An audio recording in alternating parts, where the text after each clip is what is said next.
Good morning, everybody. Good night, depending on where you are. This morning, we just want us to chat, and you can join the live stream and speak your mind. You can chat wherever you want. Let me know where you're tuned in from. Let me know where you watch me from. And this morning, here in Kenya, it's now 9 a.m. in the morning, and everything is it is outside. It is a sunny day. It's hot, and it's a beautiful, beautiful day here in Kenya, East Africa.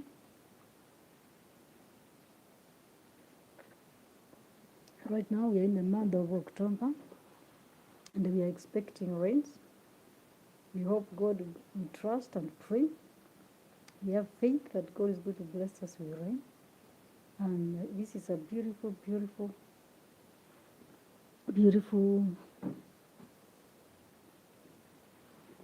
Friday morning. Actually, what comes to my mind when I came online, when I went live, I've been thinking of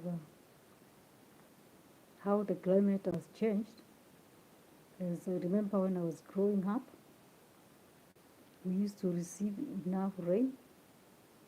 It's only one time that I hear there was such a drought and people where food was very scarce. Since that time, since that I understand in the year 1982, it was there was such a long drought and people could not find food. So people could line to get food, to buy foodstuffs, especially maize, or corn, how you call it. It was very scarce. People used to consume a lot of wheat that time.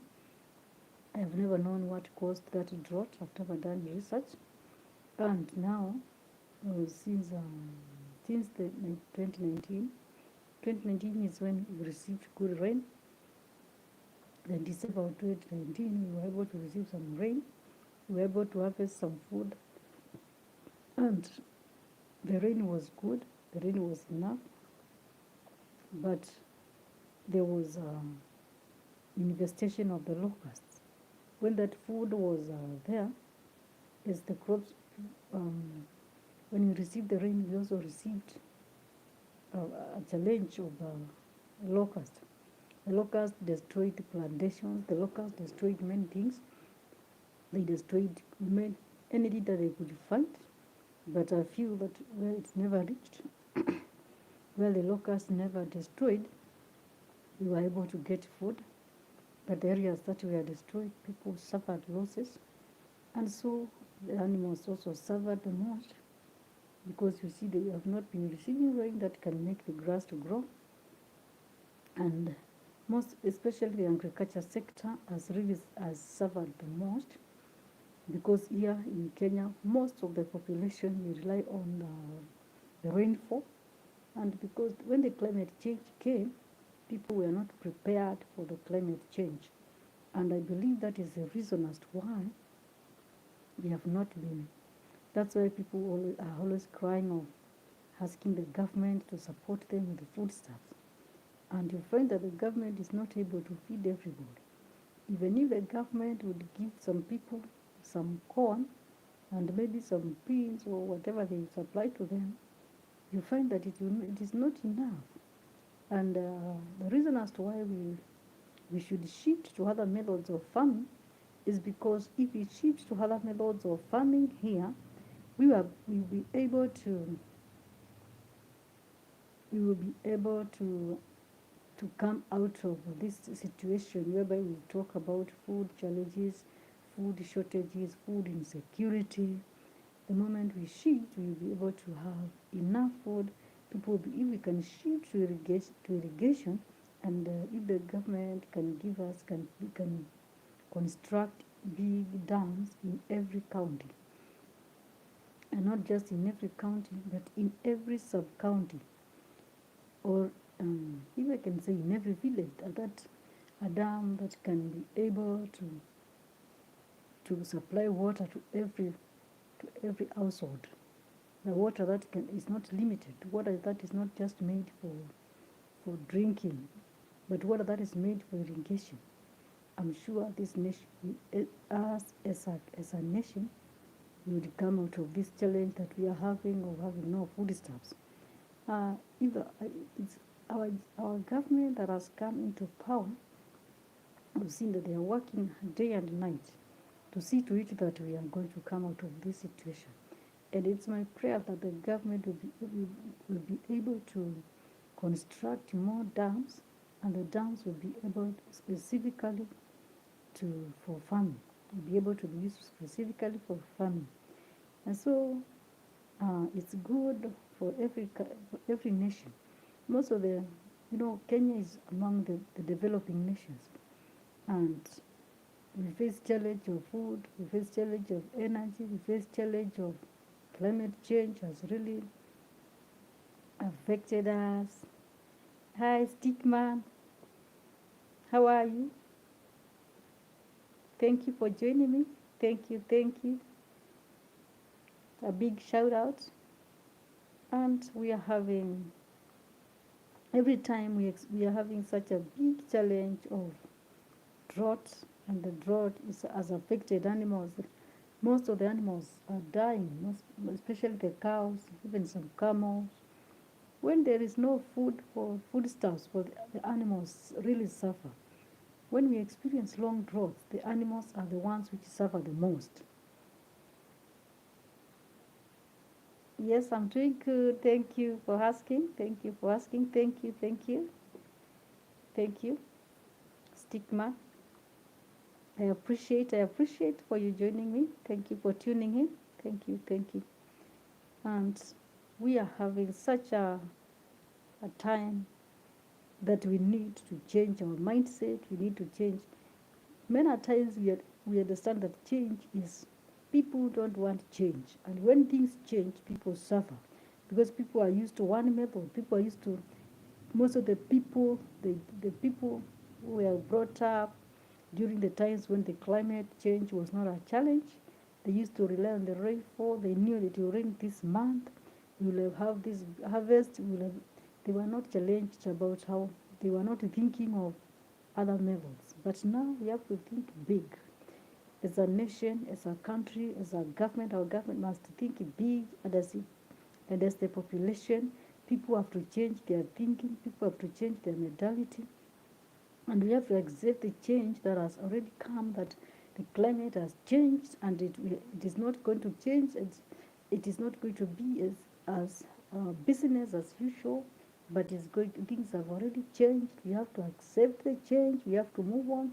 We have to know how to deal with the change that has already come. And so it's my prayer that we're going to see a lot of construction of dams in our country. And if the government can manage to construct a dam in every sub-county, or in every location, or in every village, and those dams are channeled for irrigation, I'm sure this country will change, and we'll never talk about food insecurity again. The matter of food insecurity will be history, and if they can think bowels, people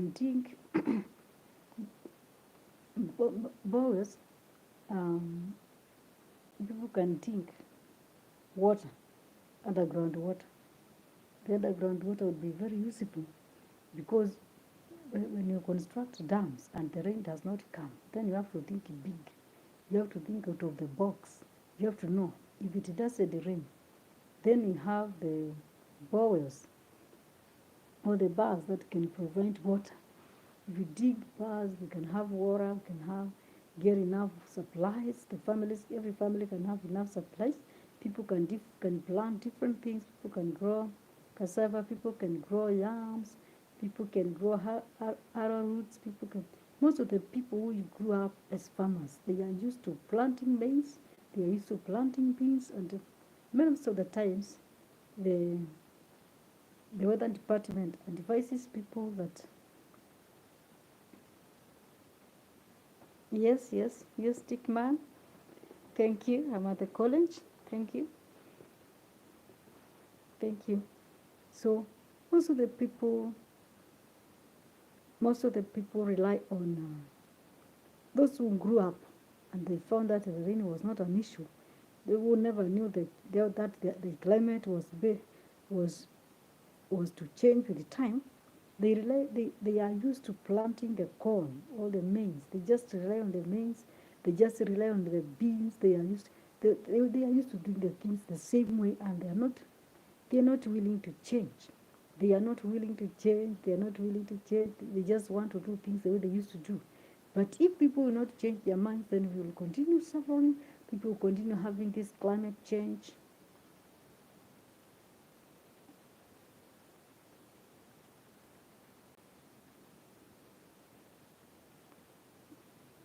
I'm not going to teach tonight. I'm just coming live. Thank you, Stickman. I'm not teaching.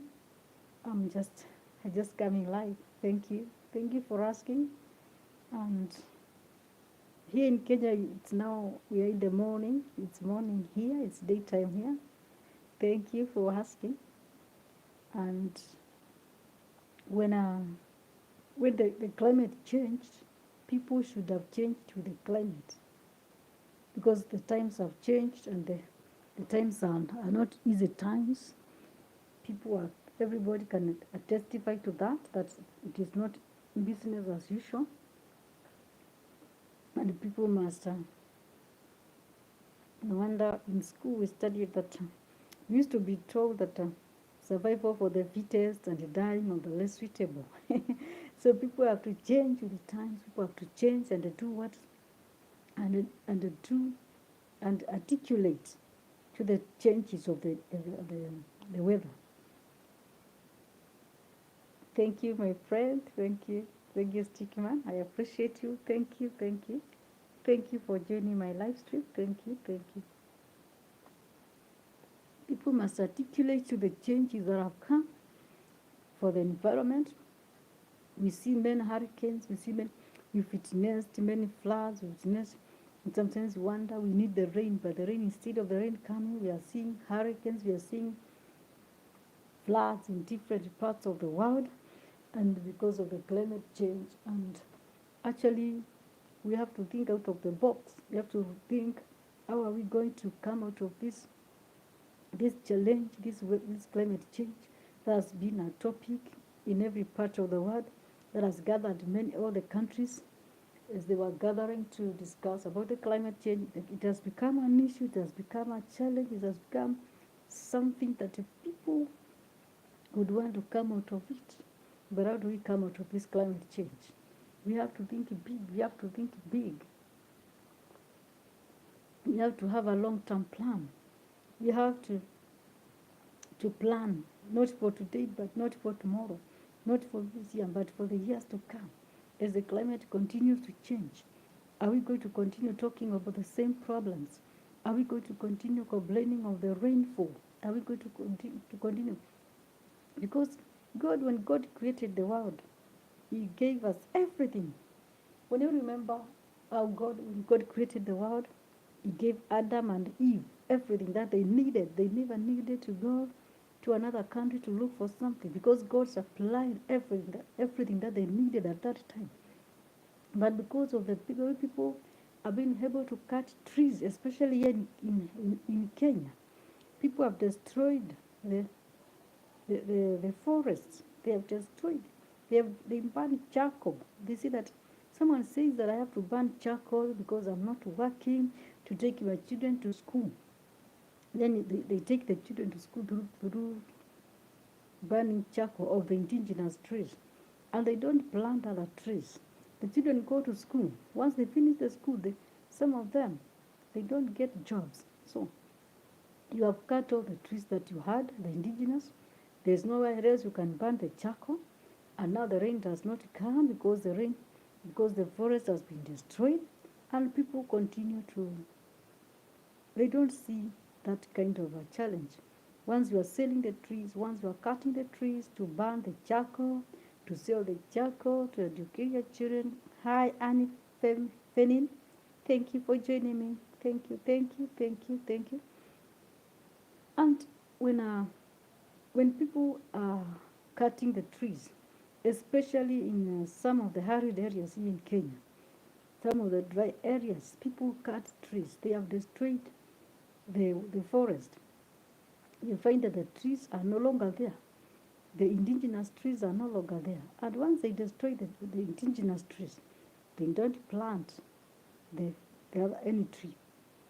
I remember our dad president, the late President Moi, he used to tell people to, if you cut one tree, make sure you plant 10 trees. But people never obeyed, people never listened to him. He used to advise. Thank you. Hello, Hanifen. Hanifeni, thank you for joining me. Good morning, good night, wherever you're watching me from. And our former president, our late President Moi, he used to tell people, he used to advise parents to have, thank you.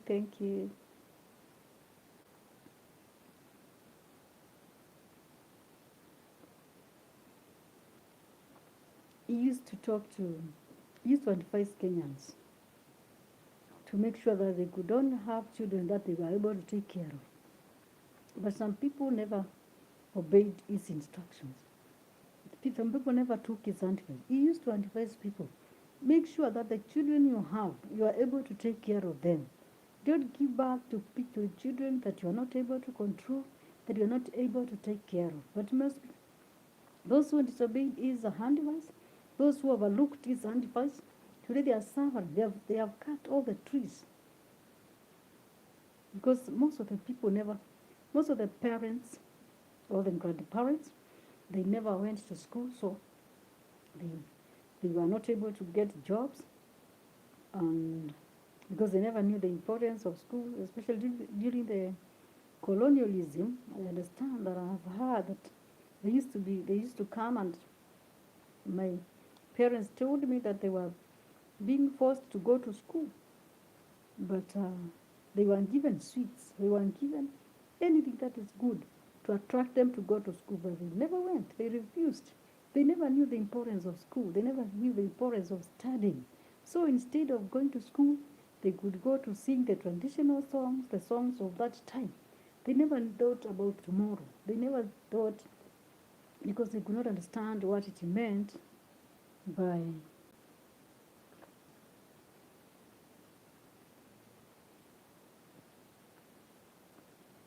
they do not understand what it means to autistic man. Thank you.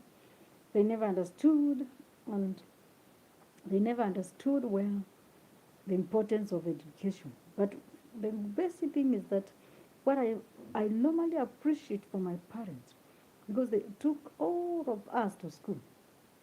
As being 9 in our family, we were 9 kids in our family, and all of us, everyone has gone to school. Everyone is able. Most of us, they are working. At least they took us to school, and we were able to get jobs. We were able to be, some of us are entrepreneurs, others are working. They taught us, they were able to pay our school fees, but my parents used to be farmers. They were the farmers who depended on the rainfall. And actually God was so good enough to them, because they used to receive enough harvest. God was blessing us with rain that time. And they used to sell the produce, the farm produce. They used to sell maize, that is corn. They used to sell the beans. They took us to school. We were able to go to school. All of us, we went to school. They educated us. They were the most hardworking parents I have ever seen, and I would never ask for more. I'm so grateful to them. I'm so grateful to my parents, because they took us to school. They were hardworking when other parents were not taking their children to school, because they believed that school was not good. My parents took us to school. They never listened to them, though they they could be abused. People could come and talk to my father because we were 8 girls and one boy. And so my father would be told, if you take your girls to school, they will study and they will become prostitutes. That's what I heard that word very well. That's what they used to say. My uncles could come and abuse my father because he had only one boy and they wanted him to get another wife. It was hell on earth. It was so hectic because when the family members they come to, I could hear them abuse my mother.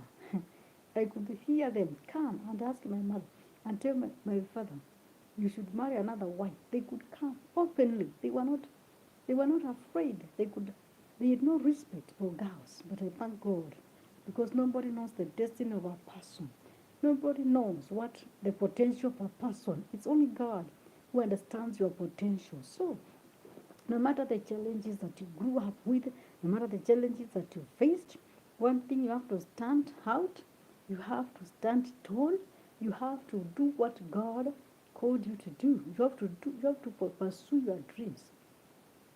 My uncles come to abuse my mother and my aunties and the relatives, the close relatives. They used to come and abuse my parents. They used to come and tell my father, you have only one boy. I remember one of my uncles who had many boys, and he told my father that I will come with my boys, and I will come out to attack you with my boys. I will come with my boys to attack you, and he used to say so. So the same uncle who was saying that he will come to attack my parents because we were all girls and only one boy, he was killed. He was murdered by his own blood. He was killed by his own sons because he used to threaten my parents and tell them, I will organize my boys to come and attack you. But one day he was killed, his sons killed him. So no wonder the Bible says the pit that they dug for you, they throw in the same pit. So what I'm saying this morning is that this night is that we need to change with the times. We need to understand our times. We need to understand the times that we are living in. We need to understand the times that we are in today. We need to understand that when the climate has changed, and no wonder the Bible says that Jesus said that he told his disciples that before he comes back, that there will be hard times. He prophesied of the famine, of the drought, of a nation rising against another nation, war after war. He prophesied all these things. And it's so nice. It's so beautiful that God has been faithful to us. And I'm saying that I'm so grateful to my nation, I'm so happy that God was able to give us a president after we voted on August, and we have a new president, and I'm sure he's going to bring this nation back to God and bring this nation back to the way we used to be. As I've mentioned, our second president, who was called Moi, Daniel Toroitich Arap Moi. During his tenure, we never used to experience this kind of hard life. The life was not hard. During the tenure of President Moi, the life was good. Though many people hated him, many people spoke bad about him, but he was able to bring many children were able to go to school. He used to provide milk to the school kids. He used to give people, during the times of famine, he used to give people, parents, the relief food. And actually, during his tenure, it was a good tenure. It's a tenure that I grew up. It was a tenure that most of people were. I understand that most of the schools Most of the universities were constructed in East Kenya, and most of the people were given the right, because he used to be a teacher, understand? Most of the children were able to go to school, because you see that he took up after the first president who had taken up after the British government. And you know, the British government was so stern to our nation. The British government was, and here it was very strict. Those days there was a lot of racism, there was a lot of nepotism, you know, a lot of segregation. You know, I believe that the racism still exists maybe in some nations. But I'm glad today I've seen many people. It's good that nowadays people can interact, people can travel, people can marry anywhere. I've seen many Kenyans who have been married by people from outside the country, and we are living in a free world. We have come from far as a nation. We came from the British government, British colonialism, that I understand it was one of the worst. They really oppressed us, and still most of the people fought for the independence, and their families were not paid, were not compensated, and they still claim the compensation. And actually it is I understand many people died during that colonial era. And you see that when people come to rule others, there is no, I know they ruled ruthlessly, they ruled mercilessly. And so we have come far, and I believe even this climate change, we'll be able to get solutions to it. We'll be able to get solutions to this climate change.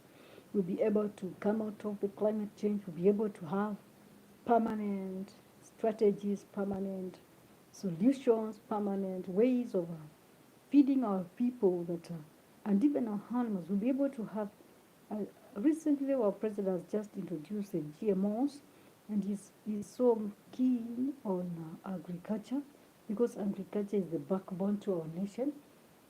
Our nation relies on agriculture more than it relies on other things. And so I'm happy, because I know that we are coming out of this climate change stronger, and our economy, we will recover from the COVID pandemic effects, and I'm sure that we are going to stand out as a nation.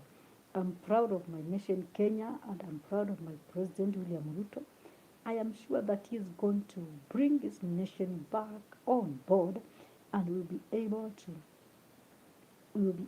come out of this situation, which are whereby the climate change and the effects of the COVID-19, which took the nation down, which took most of the nations down, which brought nations and destroyed the nation's economy. And especially when we have this war in Ukraine, that we rely on many of the nation. We import a lot of things from Ukraine, and since the war began, actually the prices of everything here have gone high. But I know that we are going to come out of this, and one thing we shall stand strong and say that if it was not for God who was with us, the enemy would have destroyed us. We'll be able to stand strong and say that if it was not God who was with us, who was on our side, we would have perished from the effects of the COVID, we would have perished from the effects of the COVID-19, we would have perished we would have not made it due to food shortages. But God is faithful, because I know He is going to, our economy will come back on board, and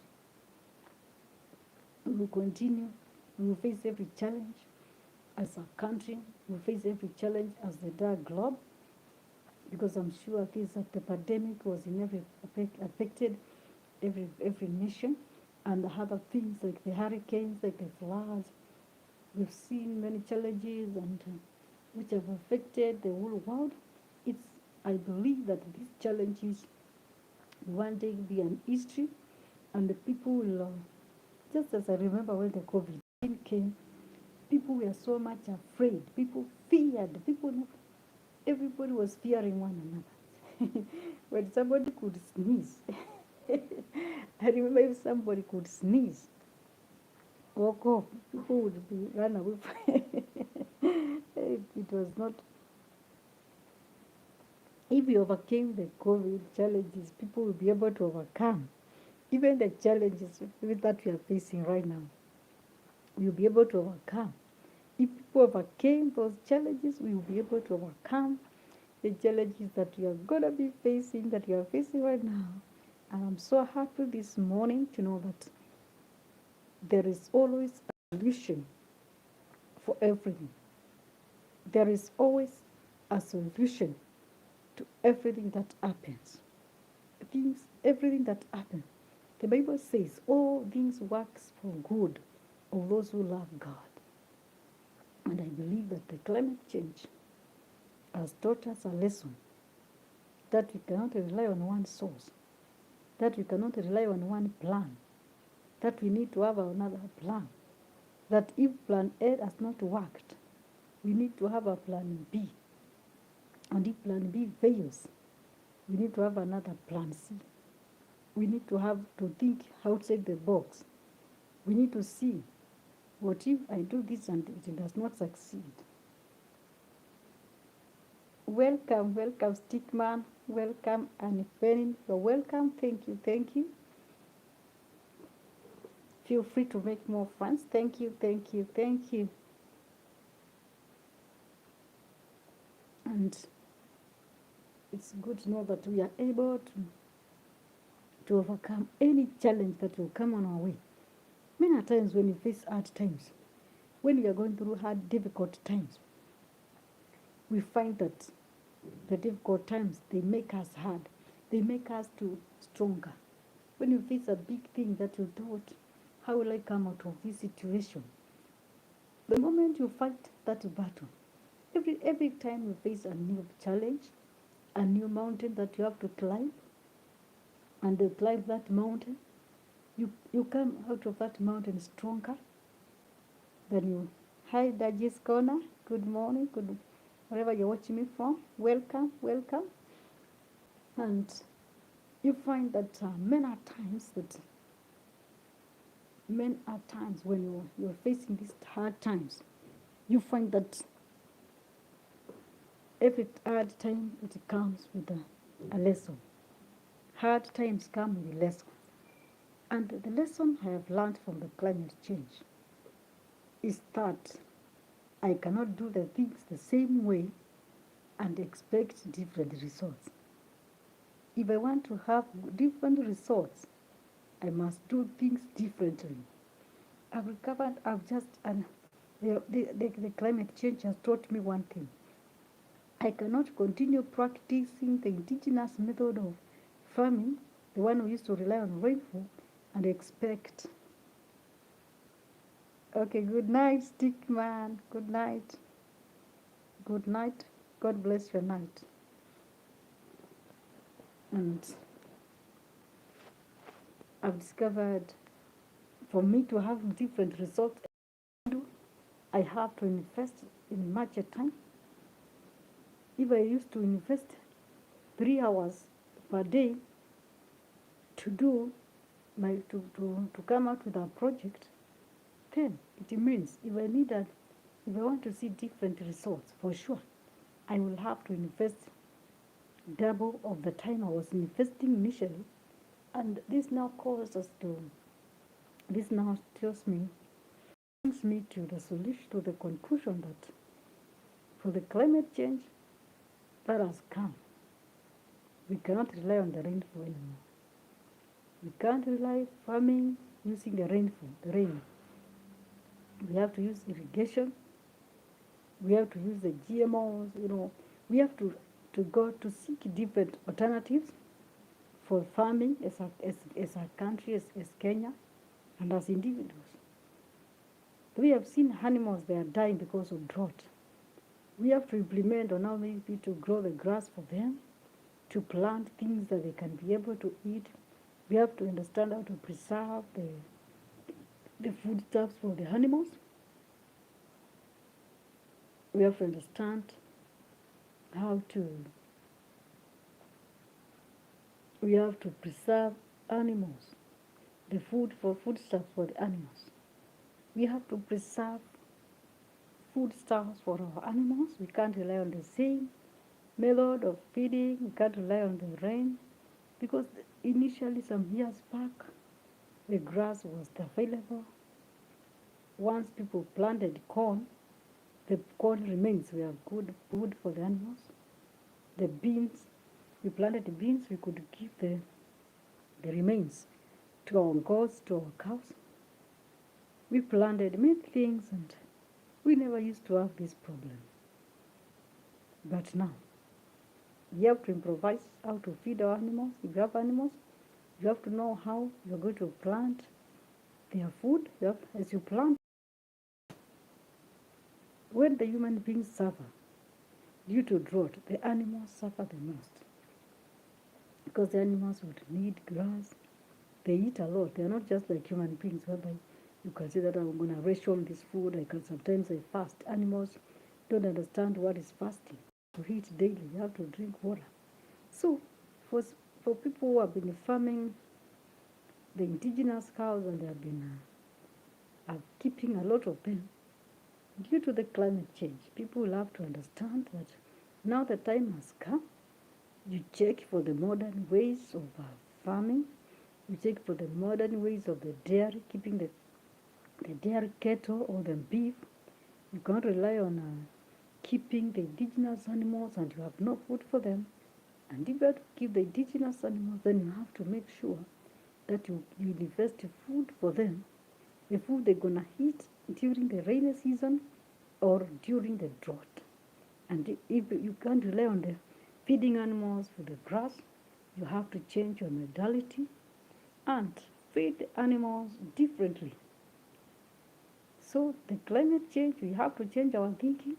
We have to change our mentality.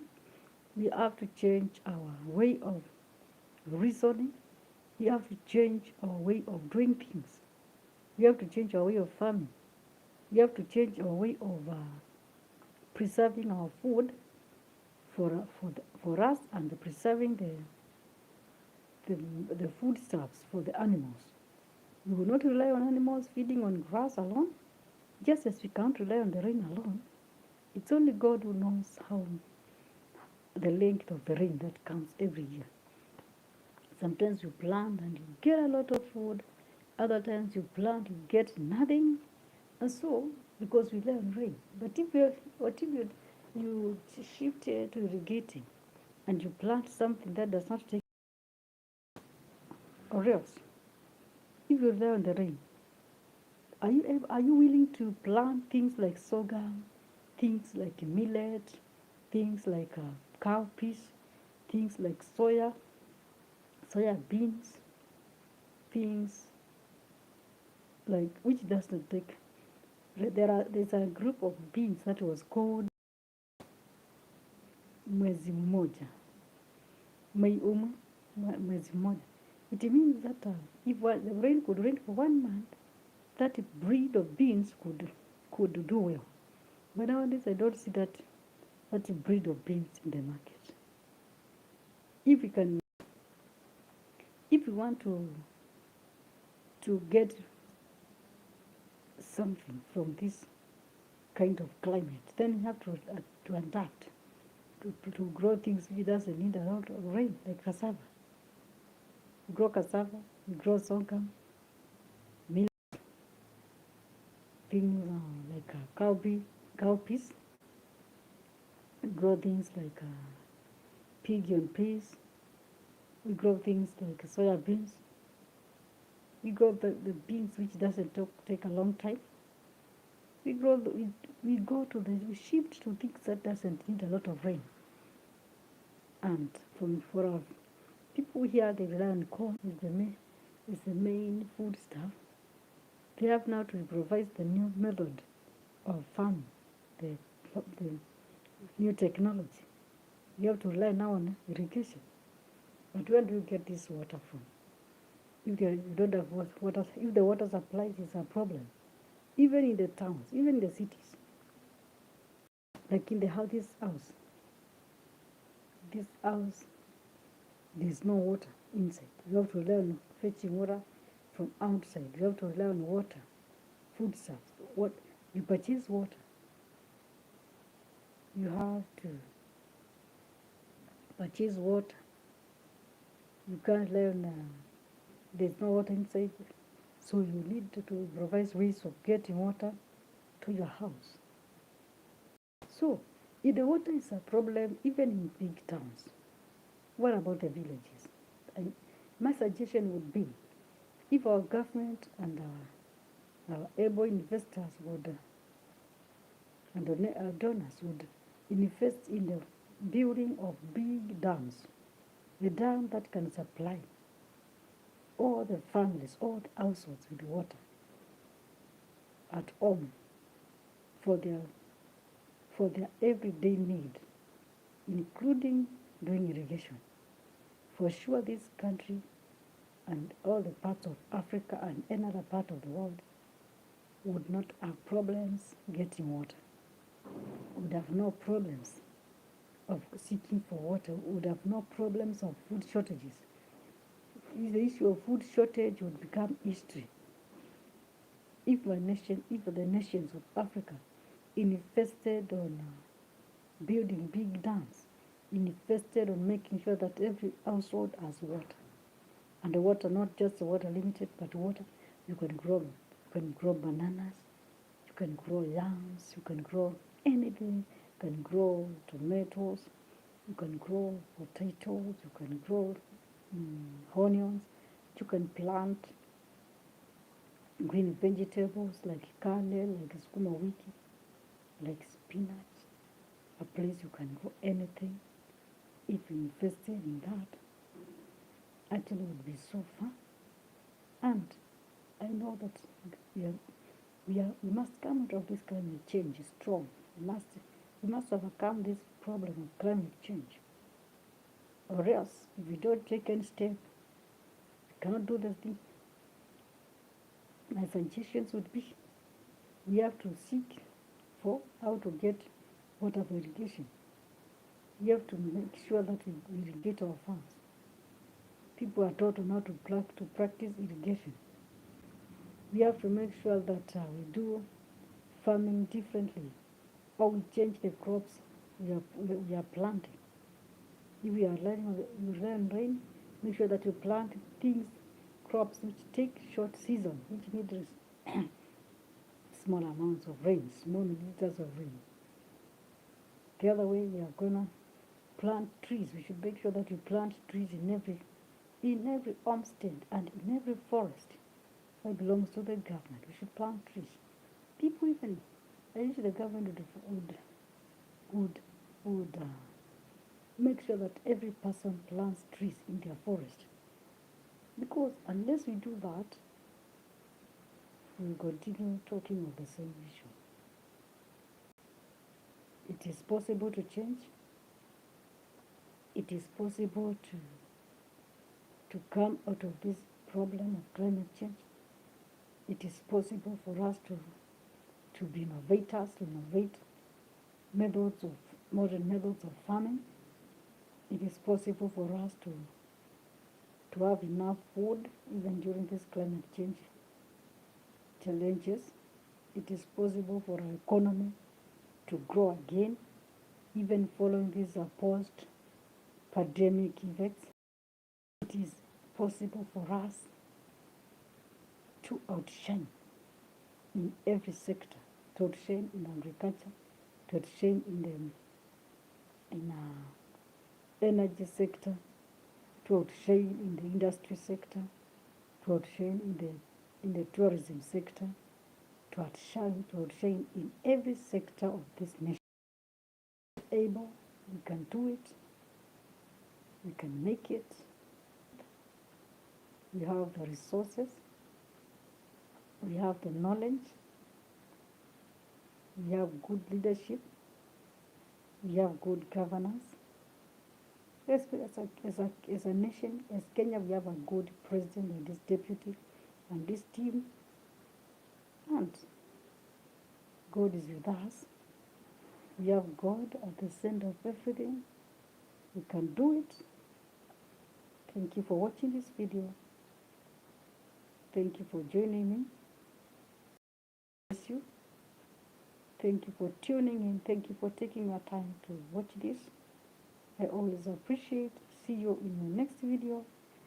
Bye.